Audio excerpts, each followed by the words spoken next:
Après 2 années de crise, de restrictions, de blocages, de fermeture de frontières, peut-être que maintenant que ça commence à se réouvrir pour le Maroc, que tu as envie de t'installer cette année au Maroc après toutes ces étapes difficiles qu'on a passées. C'est enfin une nouvelle vision sur le futur et peut-être que pour toi ça se passera au Maroc comme moi je le fais actuellement. En ce moment au Maroc, c'est une période où il y a énormément d'opportunités parce que, comme tu sais, dans chaque crise il y a toujours des opportunités.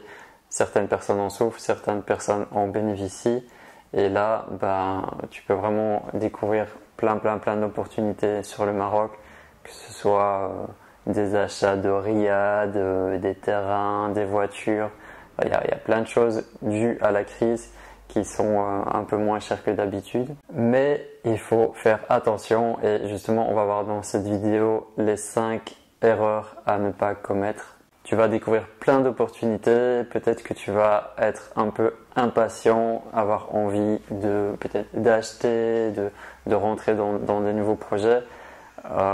Mon conseil ici, ce serait d'être patient et de surtout ne pas aller trop vite dans toutes ces étapes, dans toutes ces démarches. Si tu viens juste d'arriver au Maroc et que tu veux directement acheter ou faire des choses qui te demandent un grand engagement, que ce soit personnel ou financier, il faut quand même prendre un petit peu de recul.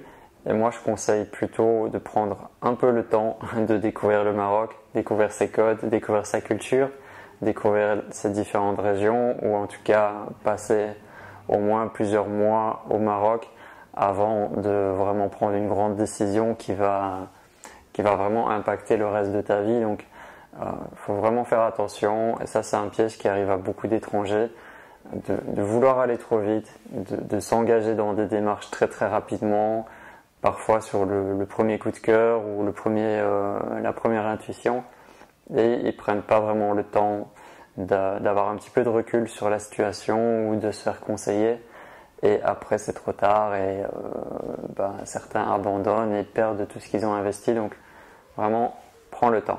Si tu es entrepreneur et que tu veux t'installer au Maroc avec le statut d'entrepreneur, il faut absolument que tu aies un projet bien défini quand tu arrives au Maroc. Bon, évidemment, tu peux venir au Maroc sans projet et commencer à réfléchir sur place, à le créer sur place, mais ce sera beaucoup mieux si tu le prépares à l'avance, que tu as déjà une idée. Ok, c'est ça que je veux faire au Maroc, c'est ça que je veux développer. Tu as déjà des contacts avec des futurs clients, tu sais à qui tu t'adresses, tu sais à qui tu parles, tu sais ce que tu vas vendre ou ce que tu vas proposer comme service. Et après, il ne te reste plus qu'à le tester.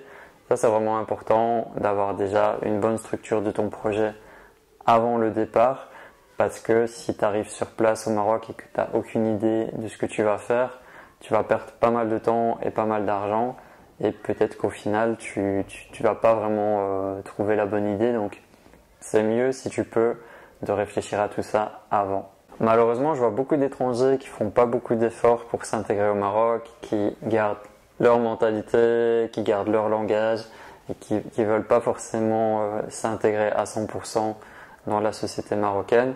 Je peux comprendre que certaines personnes pensent comme ça. De mon point de vue, c'est une erreur de pas vouloir s'adapter au pays dans lequel on est. Donc tu peux faire des petits efforts pour t'intégrer petit à petit. C'est un processus aussi qui prend du temps et qui peut prendre quelques années. Ça commence évidemment par la langue, d'apprendre la darija, de communiquer le plus que tu peux avec les Marocains en darija.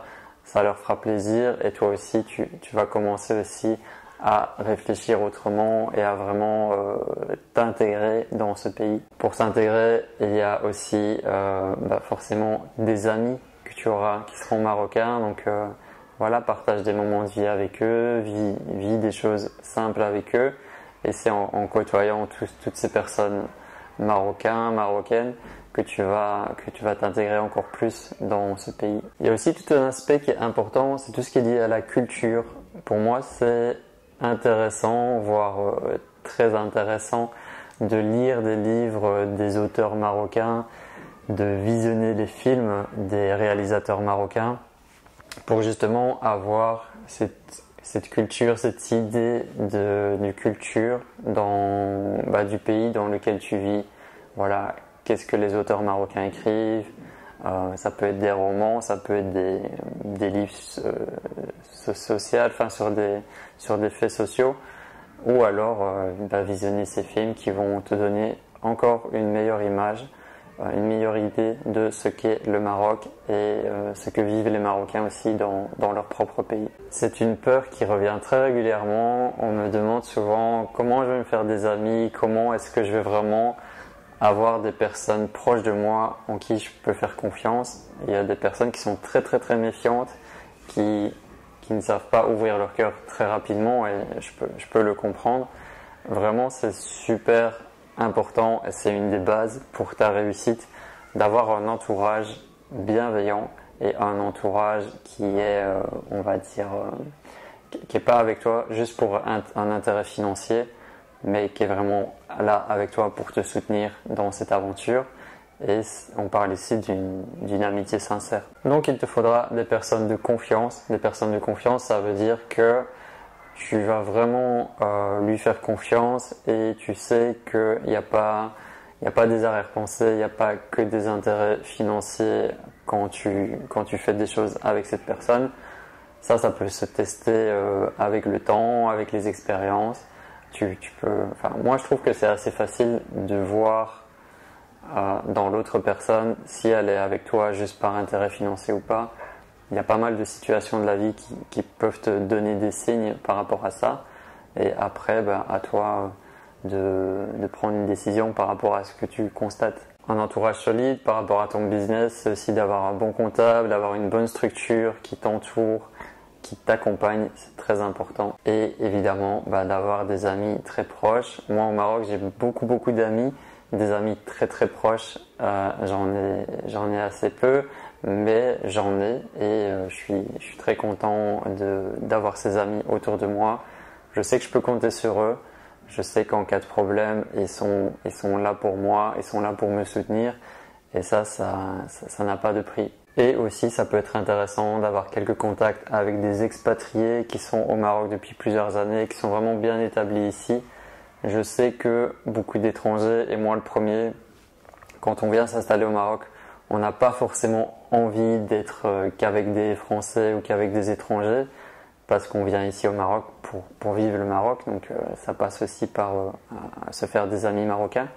Mais c'est important quand même d'avoir aussi quelques amis étrangers, donc à toi de trouver des personnes qui ont les mêmes centres d'intérêt ou des personnes qui ont des valeurs communes avec toi, et de consolider des liens avec eux, parce qu'ils pourront aussi t'aider et te conseiller dans ton aventure au Maroc. Donc la grosse erreur ici, c'est de vouloir tout faire tout seul et de ne pas être conscient que ta réussite au Maroc, elle est très liée à ton entourage. Ton entourage, les personnes avec qui tu travailles, tes amis proches, et tout ton petit réseau en fait que tu vas te construire, c'est super important.